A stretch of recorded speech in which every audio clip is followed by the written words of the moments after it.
What is up? It's Uncle Rico's Storytime. What's up, buddy? Are you gonna come up here? Come here. Oh, we're remodeling. No way, big boy. Sorry. So we're a little disheveled, as am I. I'm pretty fucking drunk. I thought about not swearing, and then I was like, yeah, I should swear right now. I'm on to White Russians now.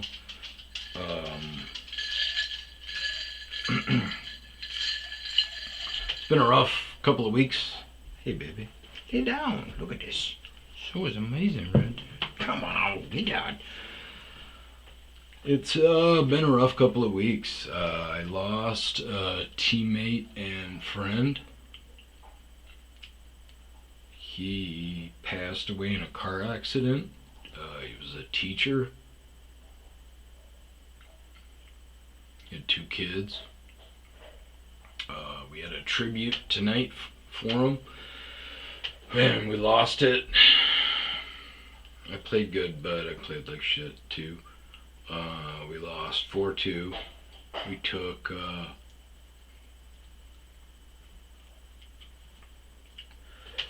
his number was 77. So we started a skater short in tribute to him, and then let 7 seconds run off the clock. And the team we played was gracious enough to let us honor him that way, which was awesome. And it turned into a shit show. It turned out the team we were playing was a rival from a previous league that we got shut down. So I think there were like, I don't know, 10 or 12 penalties. We were always shorthanded. But I would have really liked to get a win from my teammate.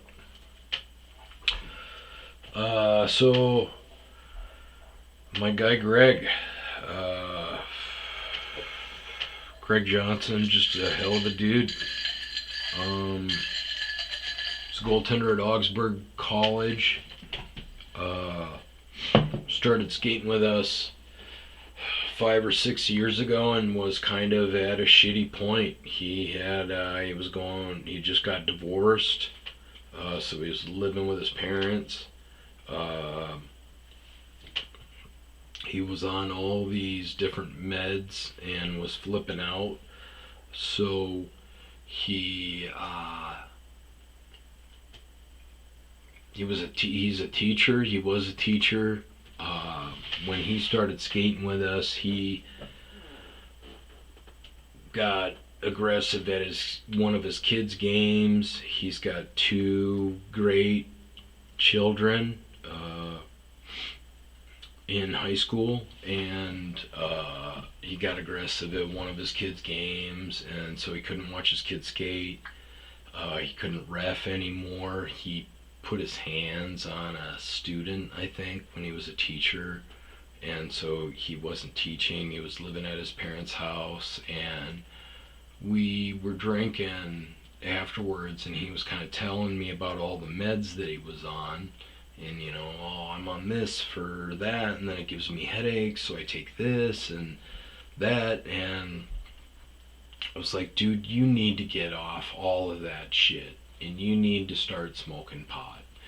And he's like, no, I think about stuff too much, and da da da da. And I go, dude, you're the same as me. You're fucking neurotic. You're in your head. And I go, trust me, you need to just start smoking pot and get off all of that shit. It's unhealthy. And I gave him a little bit of like, our bodies are fucking amazing, and we can't put that shit in them, and da da da da da.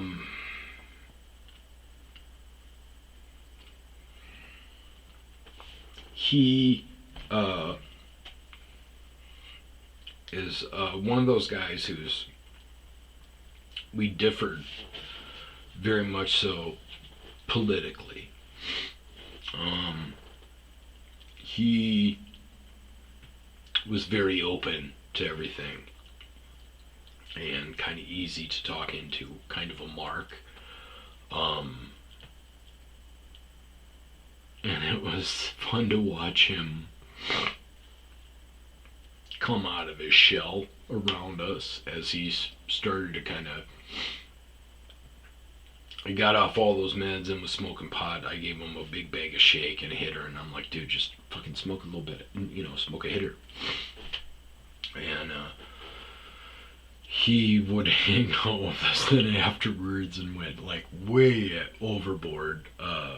At one point, like there was one week where he came into the locker room and like opened up his bag and was like handing out chilled shots of like cinnamon whiskey and stuff, and started to do a little bit more than pot. And he would call me up in those situations when he was struggling, and we kind of talked about like partying and stuff, and moderation, but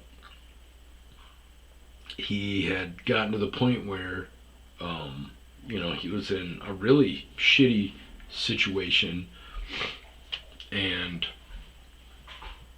had kind of clawed his way back. And he got his own place. He got his job back teaching. He was reffing again. He was okay to go to his kids' games, and they were mending those fences and everything. And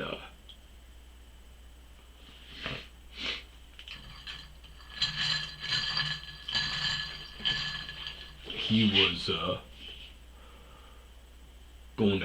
going to his job. He was teaching high school and never made it. So, because of the car accident, and so they called. They called his brother. Both the brothers were. His parents are alive, by the way, older. But both brothers, Greg and Steve, were into athletics and coaching and reffing and everything. So they called Steve, and so Steve called his girlfriend. Greg had got his way back to, got his jobs and had a girlfriend. Me and Greg had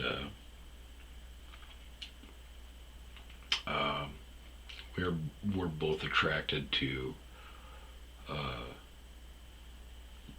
darker ladies, and so we would chat a lot about kind of what it's like dating interracially and stuff like that. And he had just started, not just started, he was pretty serious with a girlfriend, Shannon, who's Steve called that morning, and she retraced Greg's route to school, apparently, and came upon the accident, which is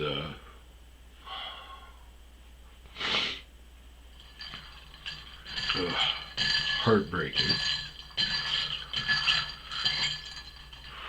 So, but Shannon came out tonight, so we had a celebration of life for Greg Saturday.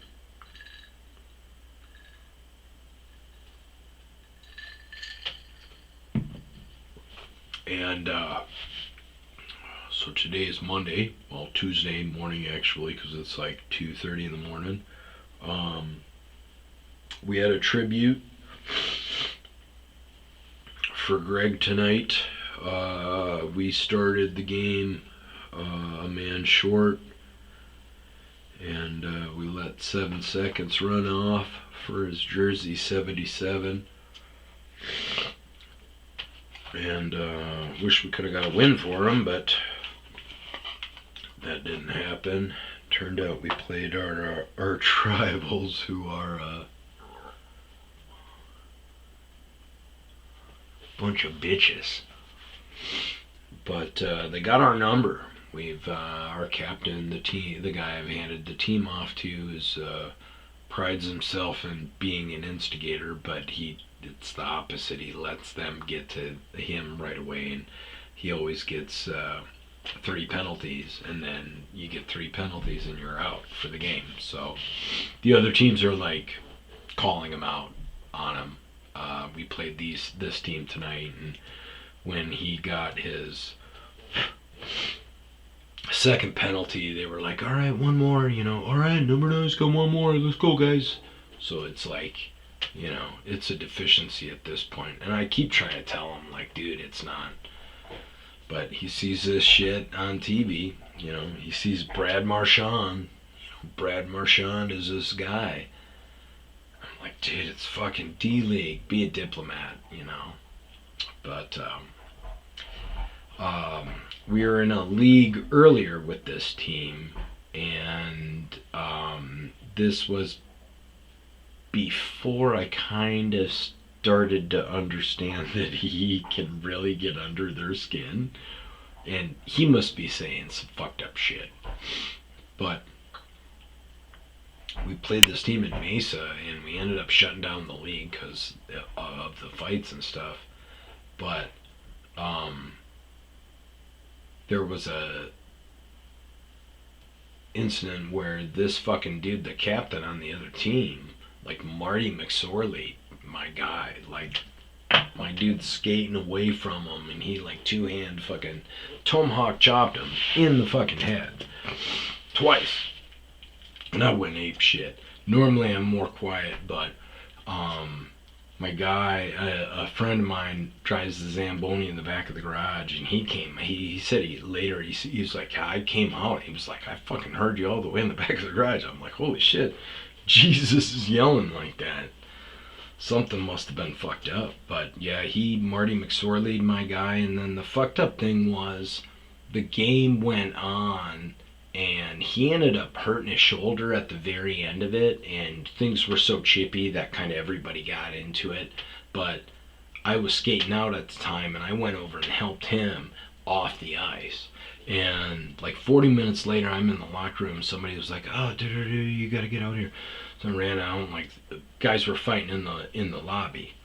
And after we broke shit up, I'm talking to the guy, the captain of this other team, and he's like, that motherfucker called me a cunt when I skated off. My daughter's there, and blah, blah, blah.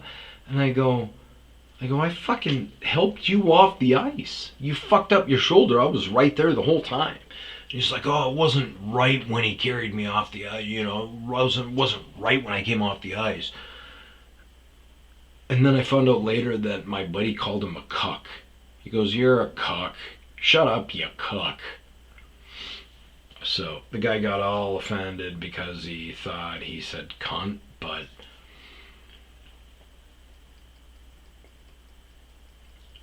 unrelated to it.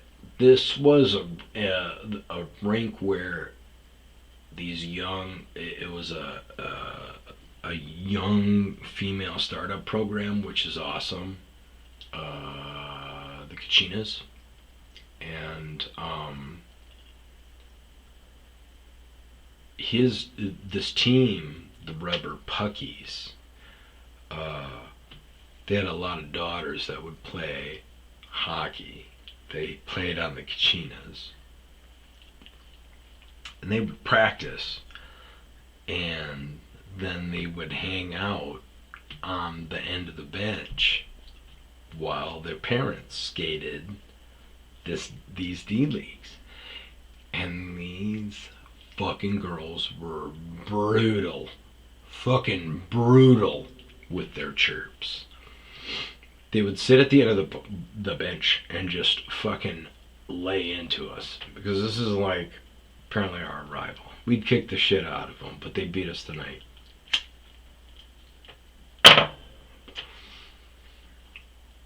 So when I was skating out, I had long hair and a big beard. And they'd always lay into me about being a girl, and oh, who perms your hair? It wasn't fuzzy or anything, so I'd listen to their chirps, and I'm like, That's fucking stupid. Obviously I'm not, you know, girly when I skated out. I'm in the front of the crease. I wasn't a enforcer, but I was the guy like at the whistles. I'm skating up. I'm like, hey, we're good, we're good. So it wasn't like I play the sport. I don't want to get into trouble here because that chick's so fucking. Um,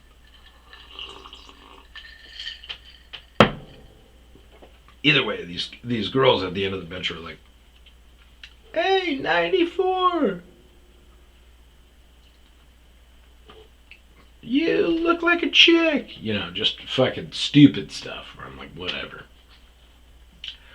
We got this dude who skates with us who's cross-eyed, and these girls hit him with the most fucking nasty chirp I think I've ever heard in my life.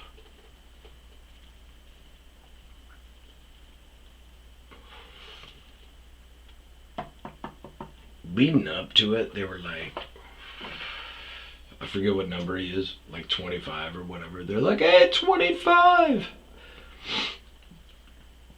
How can you play when you see two pucks? Like, I'm like, holy shit. Fucking skating and stuff. We come into their zone again. And he's getting pissed, and he's like our best player, so he's doing fucking loop-de-loops around him. He does a fucking loop-de-loop inside their zone. And this girl fucking goes, hey, 25! How do you even know which puck to play? I was like, oh fuck.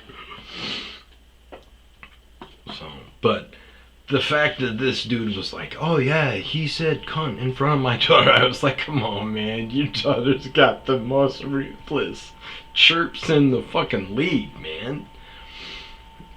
And that's when I was sticking up for my guy, because he wasn't a dirty skater at that point. Come on, I got you.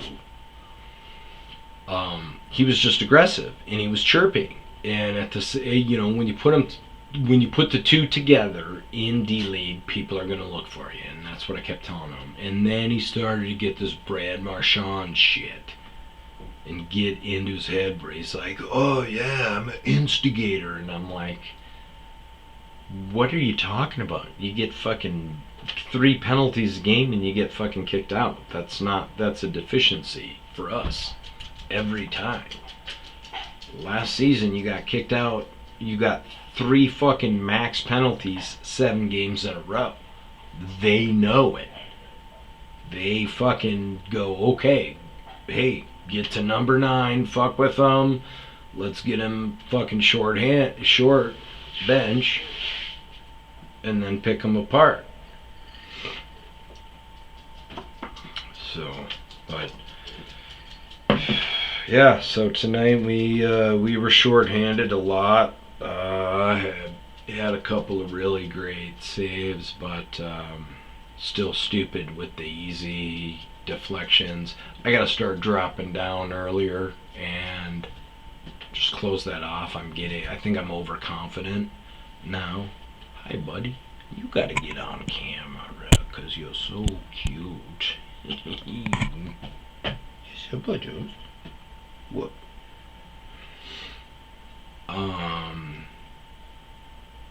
First goal was a deflection in front. It came off of 2 different guys. I was down, but threw my blocker out, and it 5-holed me fluttering easy. Second goal was a pretty good shot over my shoulder on a breakaway, but I think mentally I was pissed, because the guy that got credited for the fucking shitty flutter goal was the captain on the other team, that fucking Marty McSorley, my guy. So I was not happy.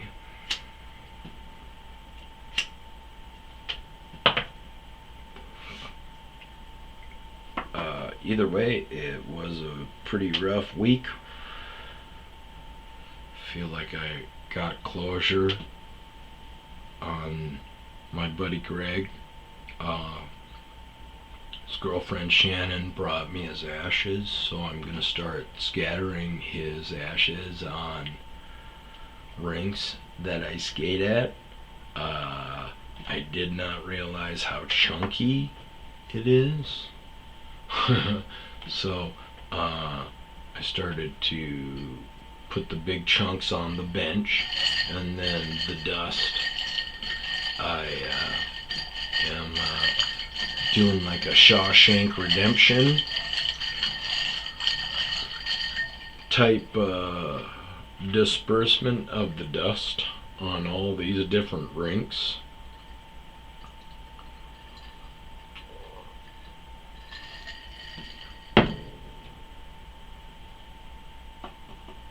After our 4-2 loss tonight, I skated onto the rink when the next two teams were out there and did like a slap shot type thing, because I didn't have a lot of clothes on at that point, and just littered his presence.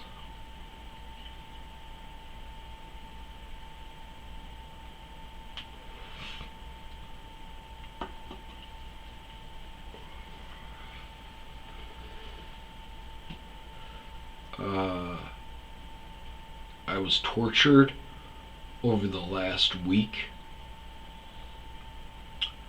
about how shitty the situation he was in when he first started skating with us, and for him to claw his way back to a good life and get a place to live and a girlfriend and have everything good. It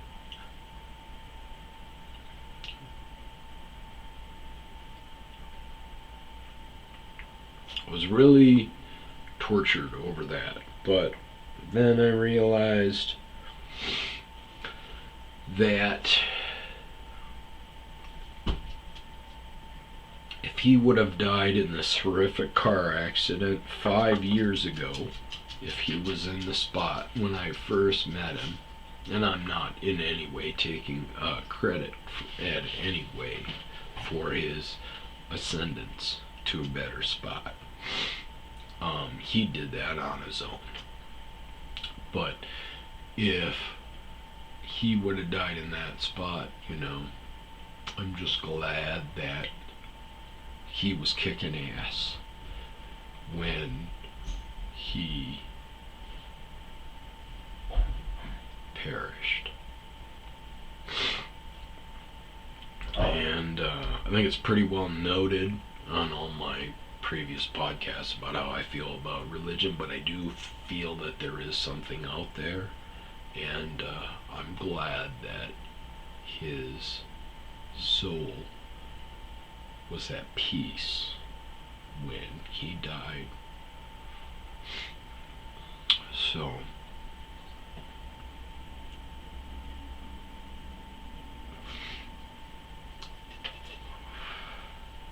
R.I.P. number 77.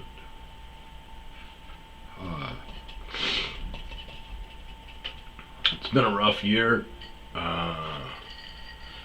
Lost my stepdad, a lot of friends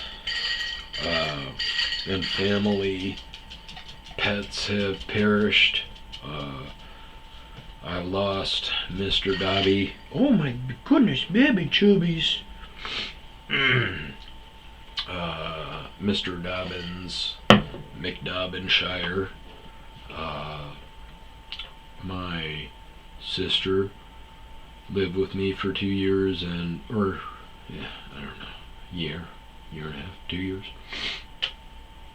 She got her baby Dobby, and she had to unfortunately put her down a couple of weeks ago, Friday, before my celebration of life, my friend Austin told me, "Hi, baby, baby. Oh, the big baby bear, I love you." Where are you gonna go from there? You can't get out of there. He's just got his butt down here. Oh. But he hit me up Friday before Greg's celebration of life. He said, "Hey man, I gotta put Gordy down, his boy, and his great dudes. Him and my buddy Grant are like a married couple. The guys live together, and oh, you're so smushy." Grant's out of town. He's back in Green Bay for the Packer game. I'm like, fuck. He's gonna ask me to help him, or I'm gonna have to help him. I couldn't even go through that shit with my dog Packer. So, okay, man, if there's anything you need, you need a ride or whatever. He's like, yeah, that'd be awesome. Fuck. So we did that, and the next day was the celebration of life for Greg. I'm fucking cried out, but still a mess. Yeah, 2025 has not been fun. Lots of friends' pets. Stepdad Lynn. Charlie Kirk was rough. I mean, all the dude did was like, I'm not religious, so I disagreed with 60% of what he said. But man, what a shining I mean, all he did was go to schools and like talk about stuff. Like, that's it. I mean, that's a fucking shining example of what you want. It's fucking heartbreaking. This world that we're living in.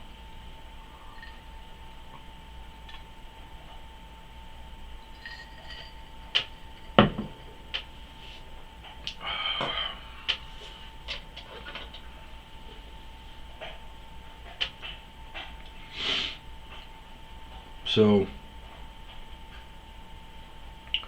the good thing that I did get out of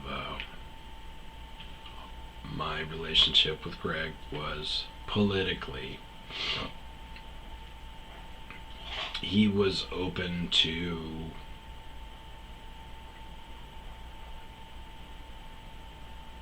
outside catalyst. So when I first started hanging out with Greg, we were hanging out, and I wonder if he had a propensity towards minorities, or if I set him on that course. It'd be interesting. Either way, when we first started hanging out, I lived next to a strip joint, so we'd go over to a strip joint. So he started dating this black girl who was a real estate agent. He was a real estate agent. She was trying to get her license. So they went out a couple of times. It wasn't anything serious, but they went out a couple of times. And it was 4th of July, and we've got a hockey group chant. And on this chat, we're like, hey, happy 4th, America. Like dumb shit, like fireworks, fucking, And he goes, hey, I hope.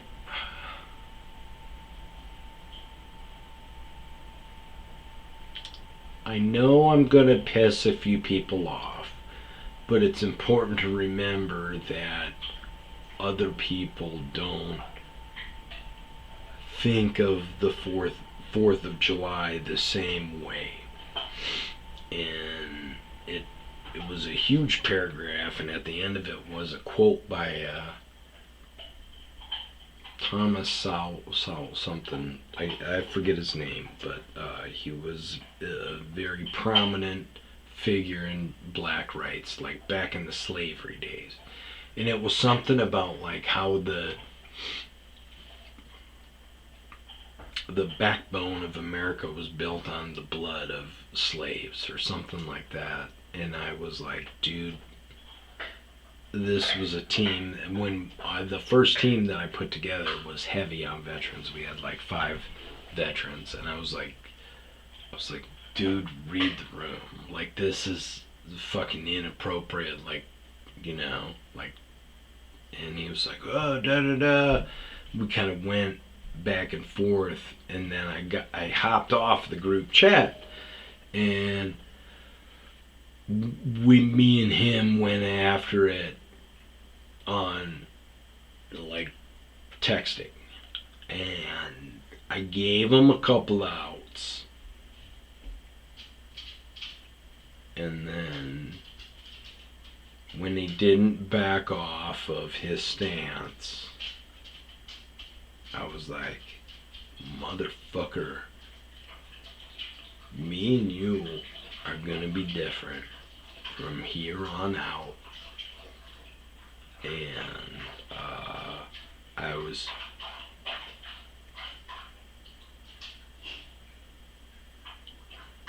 just cut him off. And because of the goaltending, the stuff. This was all when I was skating out. So after that, we would go out and we'd be in the bar afterwards, and we were respectful, we were always very polite to each other, but normally after games, we're hanging out with each other and talking to each other, and now we're not talking to each other. We're still very polite and everything, but then once I started goaltending, I broke down that barrier. We were hanging out, drinking, talking about goaltending and stuff, and I was like, look, dude, this is it. Like, that shit before, I appreciate where you are. You know how I feel about minority rights, and like especially like all my black friends and everything, and how I feel. Like we're good. Like all that shit is squashed. And because of my goaltending stuff, we again started talking all the time, which I'm very thankful for. Because fuck, I would have. Ooh. If we wouldn't have mended that fence.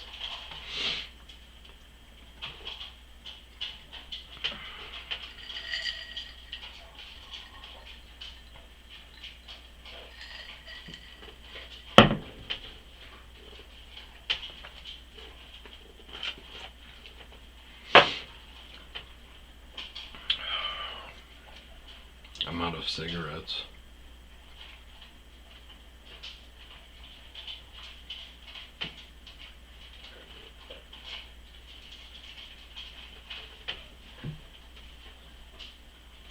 Go over here. Okay. Right here. We miss you, Rick.